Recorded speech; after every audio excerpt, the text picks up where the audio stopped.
जय श्री कृष्ण। जय माँ दुर्गा।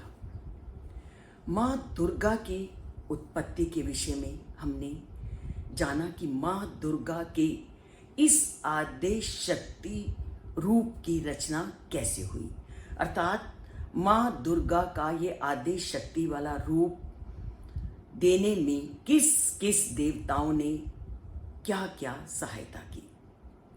और ये भी हमने जाना कि जो माँ दुर्गा का जन्म है वो माँ दुर्गा का जन्म धरती पर आतंक को दूर करने के लिए, धरती को सुरक्षित रखने के लिए, धरती को राक्षसों से बचाने के लिए हुआ था। अब जब धरती को आतंक से बचाना है, धरती को सुरक्षित रखना है, तो उसके लिए अस्त्र और शस्त्रों की भी आवश्यकता होती है।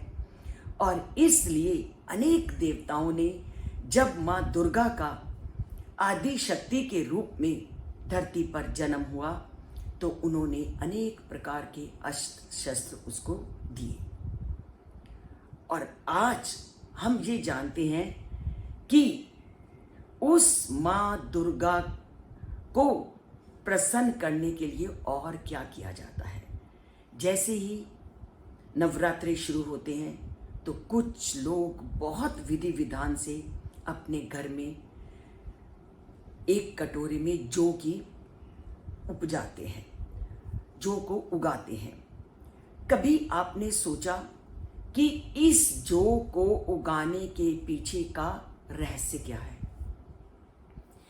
इस जौ को की पूजा क्यों की जाती है, या इस जौ को हम क्यों उगाते हैं? इसके पीछे अनेक पौराणिक कथाएं हैं।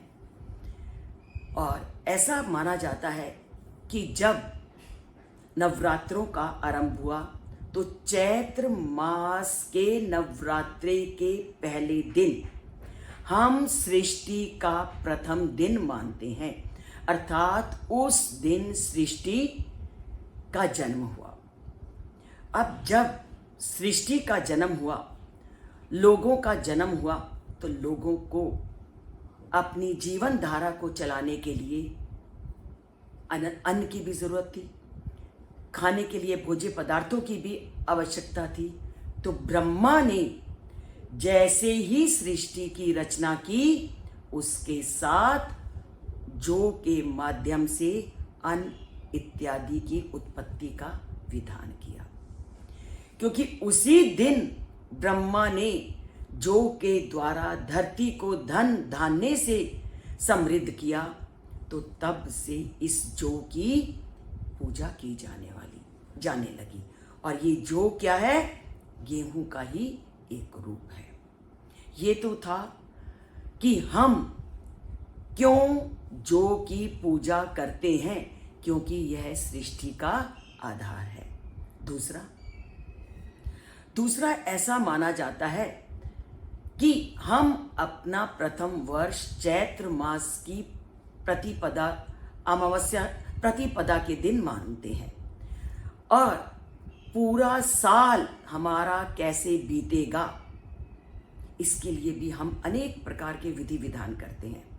जैसे ही माँ का पहला नवरात्रा आता है तो इस जौ की पूजा की जाती है, और अगर ये जौ अच्छी तरह से फलीभूत हो जाते हैं तो ऐसा अनुमान लगाया जाता है कि व्यक्ति का पूरा साल सुख समृद्धि से बीतेगा।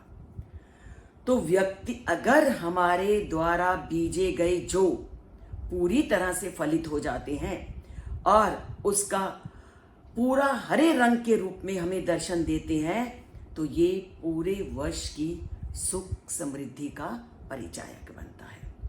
और अगर नीचे का हिस्सा सफेद और ऊपर का हरा रहता है तो इसका क्या तात्पर्य होता है कि पूरा साल बहुत अधिक समृद्धि से बीतेगा। और अगर नीचे का हिस्सा पीला होता है तो इसका मतलब समृद्धि के साथ साथ कुछ उतार चढ़ाव का सामना करना पड़ेगा। तो इस प्रकार जौ के माध्यम से हम पूरे वर्ष की समृद्धि इत्यादि का अनुमान लगाते हैं। तो जौ क्या है? हरा रंग क्या है? खुशियों का, समृद्धि का प्रतीक होता है। इसलिए जो की पूजा करके, जो की अर्चना करके हम पूरे साल को समृद्धि का सूचक मान करके इसकी पूजा अर्चना करते हैं, ताकि हमारा पूरा साल सभी प्रकार की सुख समृद्धि से बीते। और आज माँ दुर्गा का छठा दिन है और छठे दिन माँ दुर्गा के कात्यायनी रूप की पूजा की जाती है। तो हमारे देश में कत नामक ऋषि थे। उन कत नामक ऋषि से कतय नामक पुत्र हुआ और उसके बाद उसका नाम कतय से कात्यायन हुआ और कात्यायन की जो पुत्री हुई वो मां दुर्गा हुई। और कात्यायन ऋषि से ये दुर्गा की उत्पत्ति क्या हुई कि उन्होंने घोर तपस्या की और जब घोर तपस्या हुई की तो उन पर प्रसन्न होकर दुर्गा मां ने कात्यायन ऋषि के घर में जन्म लिया। और कात्यायन ऋषि के घर में जन्म लेकर के उन्होंने अनेक राक्षसों का वध किया और इस धरती को असुरों से, राक्षसों से मुक्त करके सुख समृद्धि की साम्राज्य स्थापित किया।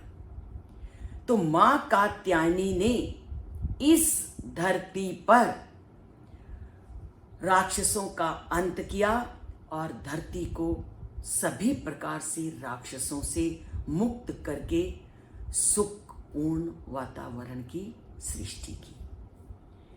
तो कात्यायन ऋषि की पुत्री होने के कारण मां दुर्गा के इस रूप को कात्यायनी के रूप में जाना जाता है, क्योंकि मां पार्वती ने कात्यायन ऋषि के तप से प्रसन्न होकर उनके घर में पुत्री के रूप में जन्म लिया था। जिस तरह मां दुर्गा ने कात्यायन ऋषि की मनोकामनाओं को, इच्छा को पूर्ण किया है, इसी तरह मां दुर्गा सभी की इच्छाओं को पूर्ण करे। तो मां दुर्गा का आप विधिवत पूजा कीजिए। मां दुर्गा सभी कष्टों का निवारण करके सारे वातावरण को सुख और समृद्धि से युक्त कर देती है।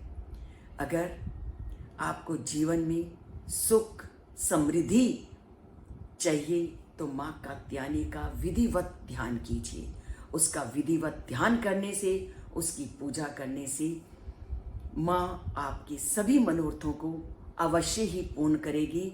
और इसके लिए ज़रूर लिखना जय मां दुर्गा और आप अपनी इच्छा को उसके सामने रखना और वह अवश्य ही आपकी इच्छा को पूर्ण करेगी। और जिसने भी अभी तक चैनल को भी सब्सक्राइब नहीं किया वो ज़रूर चैनल को सब्सक्राइब कीजिए और उस परम पिता परमात्मा के आशीर्वाद को प्राप्त कीजिए। अंगूठा दबाने में कोई समय नहीं लगता। किसी की प्रशंसा करना भी उस परम पिता परमात्मा, उस मां दुर्गा का आशीर्वाद प्राप्त करना है। तो करते हैं मां दुर्गा का आशीर्वाद, एक अंगूठा दबाकर या जय माता की बोलकर या लिखकर। तो लिखते हैं चैनल में जय मां दुर्गा और सुख समृद्धि को